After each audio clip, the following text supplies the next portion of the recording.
Alam niyo bang pwedeng magtrabaho ang pera ninyo para sa inyo? Ang tawag dyan, passive income.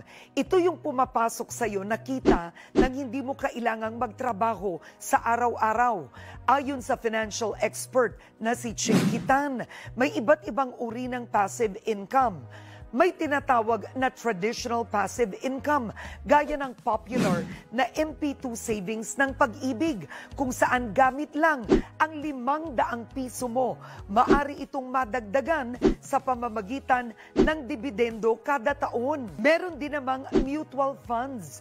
Dito pinagsasama-sama muna ang pera ng investors para ilagak o ipuhunan sa iba't ibang uri ng pagkakakitaan tulad ng stocks, bonds at iba pa.